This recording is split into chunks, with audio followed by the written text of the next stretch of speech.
I came to the University of South Carolina in 1986.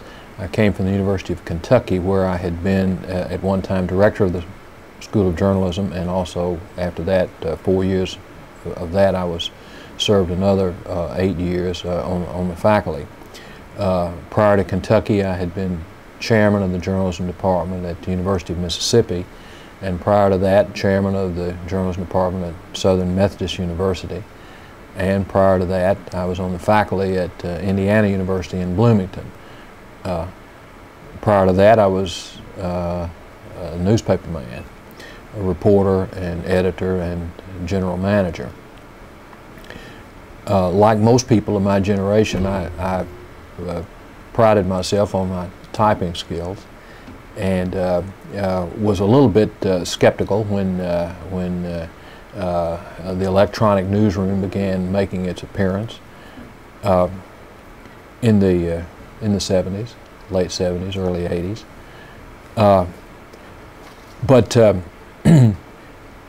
And I admit to being totally baffled by some of the new terms. Save, files, all of those things seem to be sort of bewildering. But also, I found that there are considerable advantages to the computer in word processing.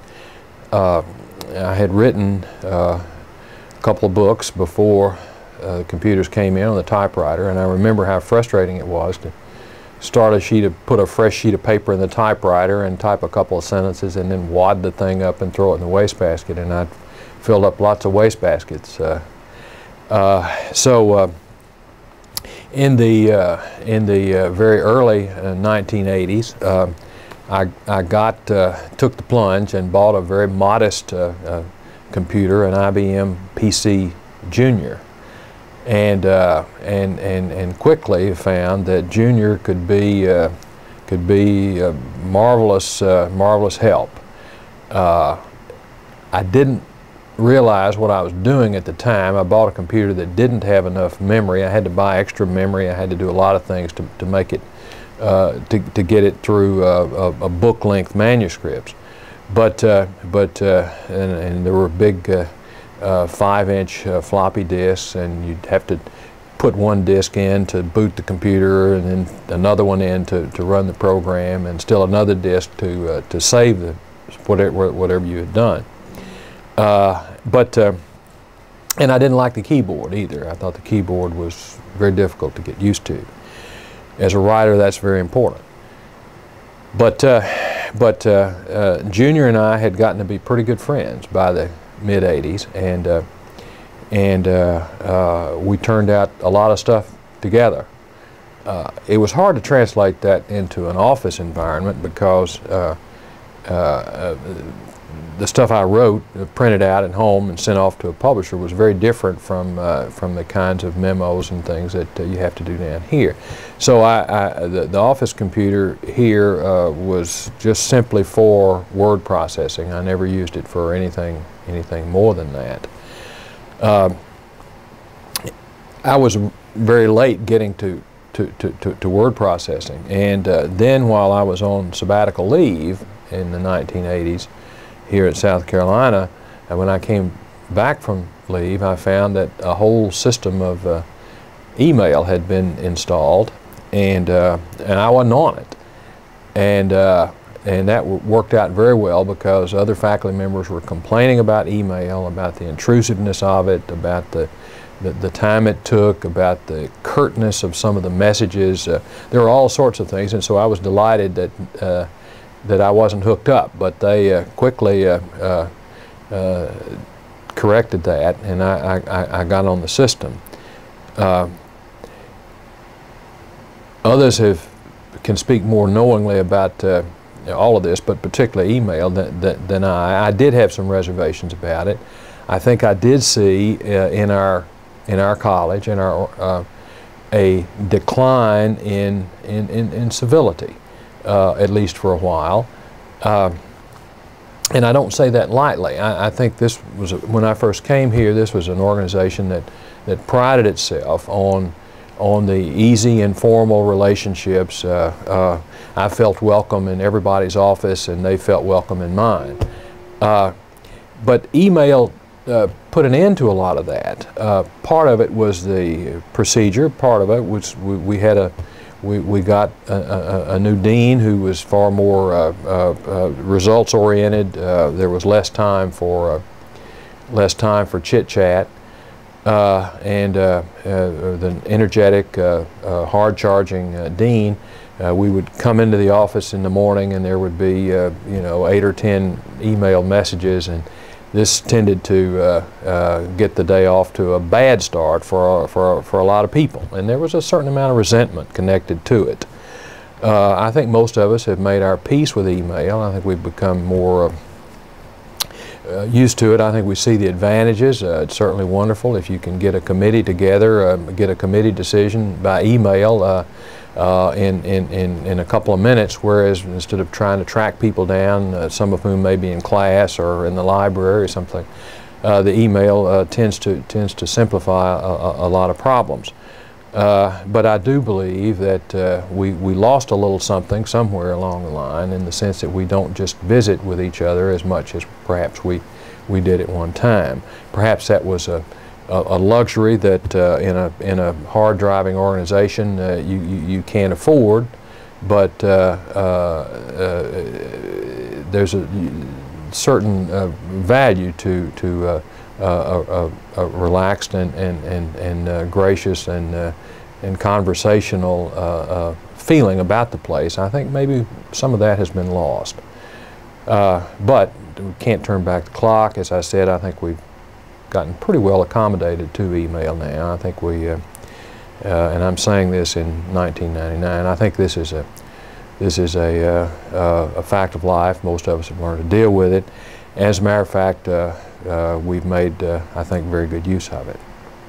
What was the name of the dean that you had before, the one that was more easygoing? The previous dean was a guy named Joe Shulquist, had been a managing editor of the Milwaukee Journal for many years. A very convivial fellow, loved to visit offices. He had a computer, but he preferred a manual typewriter. The notes we got from him were often typewritten, and he was very much used to the electronic newsroom at the Journal, of course, but Joe was more of a people person, and if he had some bad news for you, he much preferred to tell you in person, either in his office or in yours, and not send an email. The new dean was Judy Manslyke-Turk, and her operating style was different. She got a great deal done and moved ahead with a great deal of efficiency. What we lost in the relaxed, informal atmosphere, I think we made up for in results. But there is a downside to the efficiency and directness of email, I think. Okay. So have you seen a change in your, for example, think back to teaching before computers and think to teaching with computers as a norm. How do you think it's changed your teaching? Not nearly to the degree that it has changed the teaching of others. I'm continually amazed at when I sit in on someone else's class and I see a slick PowerPoint presentation, or somebody can access a newspaper's web page or do various other tricks with a computer that I just don't do in the class. The kinds of classes I teach don't lend themselves as much perhaps to that, or maybe it's just my own approach. I still do a lot of lecturing, and the few times I either do handouts to the class or scratch something up on the board. I do get a lot of emails from students outside of class, and to a large degree these are welcome. Sometimes they're a little bit intrusive, but the email, I don't do email or web pages to nearly to the extent that my colleagues do. Some post assignments on the web and carry on dialogues in ways that I just simply have not done. Others can speak much more knowingly about the possibilities of this sort of thing on teaching than I can. Who do you think, when you came in 1986, was the University of South Carolina, did it use much high technology, or did that occur after you had come? When I came in 1986, the first semester I was here, I team taught a course with a graduate seminar in contemporary issues, and I was paired with Howard Simons, who is a very distinguished former editor of the Washington Post, and he was curator at that time of the Nieman Fellowships at Harvard. And Howard would fly in one day a week to do this class. It was a wonderful, rich experience for us.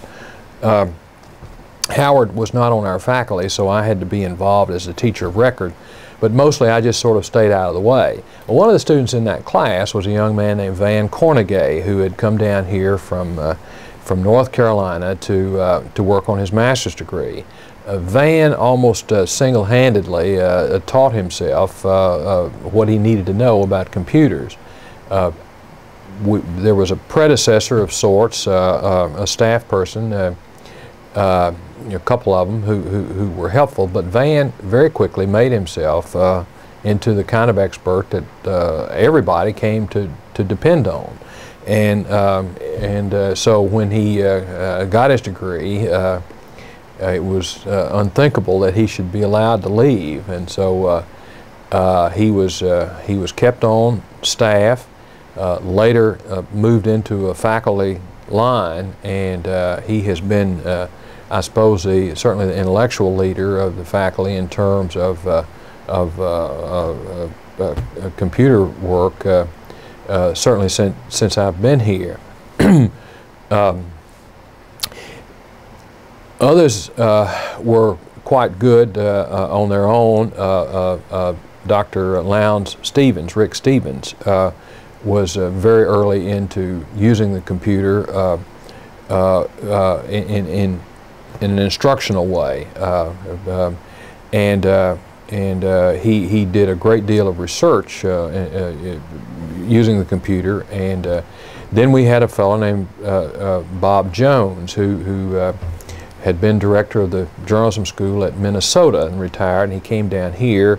He taught a course, a graduate course called the Literature of Journalism, and very quickly he taught his students, new for us at that time, how to do data searches using the computer, how to get the students involved, and very quickly the students began to take to it. Many of them brought computer skills in with them.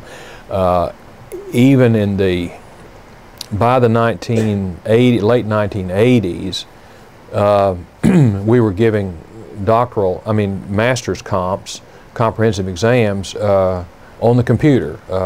At one time we said if you want to use a typewriter you can, but by the late 1980s we were saying these were required. This is a 5-hour examination. And there was no objection whatever from the students because they were so computer literate. I think the students in many ways have been far ahead of the faculty in much of this. They have to take computer work in computer science classes here. Many of them started, as my own kids did, playing video games when they were growing up, and this was a logical thing to it. They seem to have experienced none of the emotional or psychological hang-ups with computers that their parents and grandparents did. Has there ever been any problems managing the technology? Yes, periodic system crashes. We've had that happen, in fact, during comprehensive examinations. And I remember one fellow started his comps, his computer crashed, he moved to another one, it crashed, and the guy just simply packed up his stuff and went back to his home and never completed his degree. There have been problems, other kinds of problems. There have been problems with maintaining equipment. It's a fairly expensive undertaking. Every time we add a computer lab, we take away a classroom, of course, and then we spend an awful lot of money. For us, a relatively large amount of money. And yes, we have to have staff, maintenance agreements, and all of those things. But there's no turning back. I mean, this is not the idea of not having all this equipment is absolutely unthinkable. If we are going to prepare students to be competitive, then we've got to give them this dimension to their education. Do you think that industry is, the journalism or the public relations advertising industry is very wedded to computers? Do you think that's... Oh yes, the newspapers, and that's the medium with which I'm most familiar, but newspapers were way ahead of the academy in this regard. We journalism professors would sheepishly go down to the local newspapers or newspapers in other cities to see new generations of equipment that weren't affordable at all for our own programs.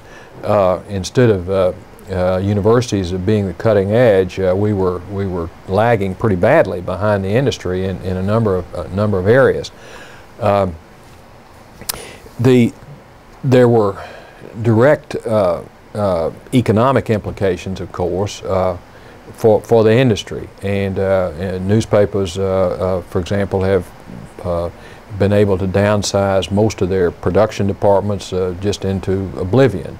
The one keystroke that a reporter makes on a story doesn't have to be repeated by a copy editor or by a city editor first and then a copy editor or by a production person. I mean, this is so much work is achieved because these other steps have been virtually eliminated.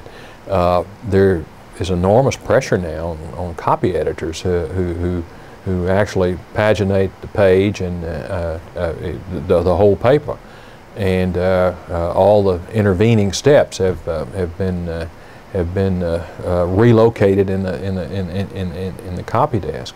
As a result, the copy editors are better paid, I suppose, than they've ever been before. But they certainly are under greater pressure.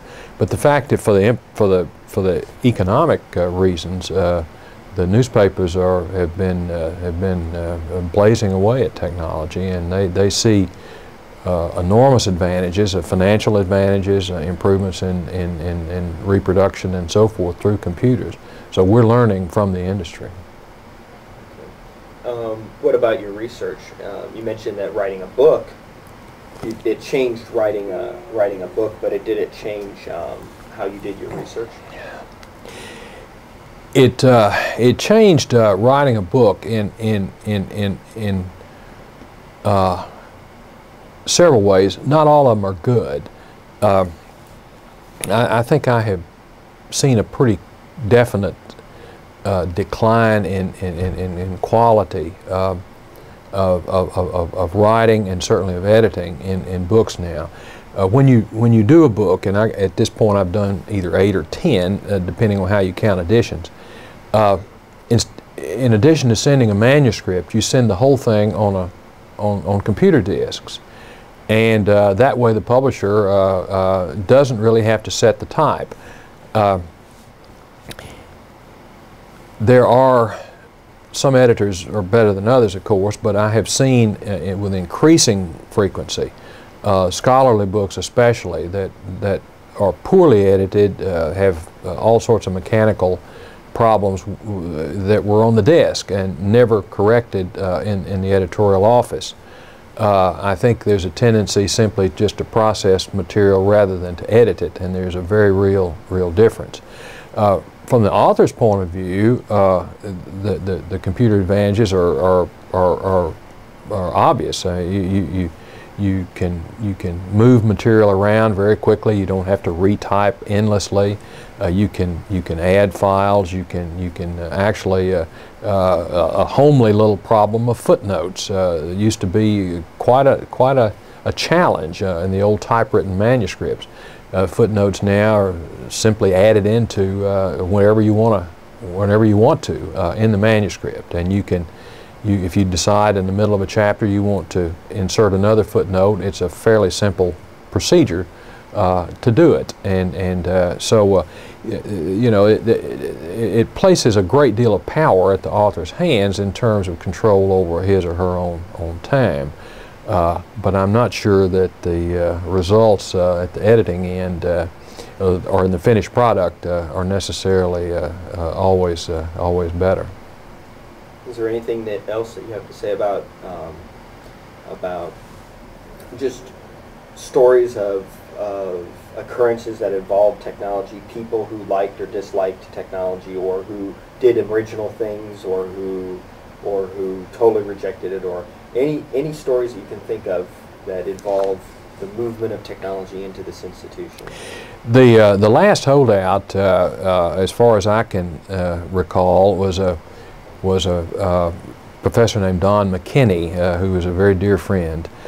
Don came to us. He came here in 1986, the same year I did. He had been managing editor at McCall's magazine for 20 years.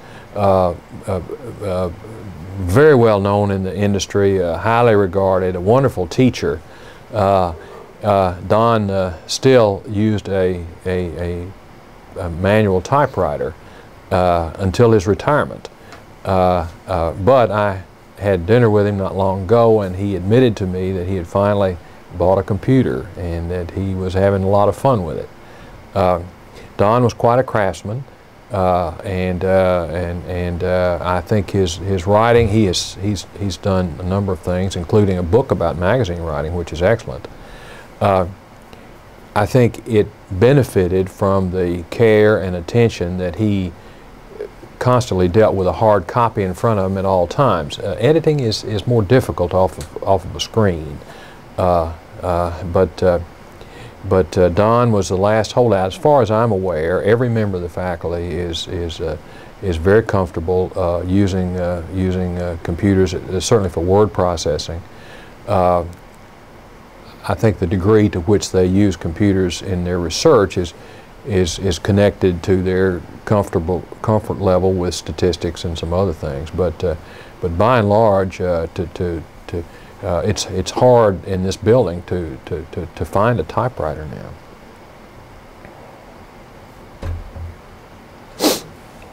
Anything else you'd like to say? No. Okay.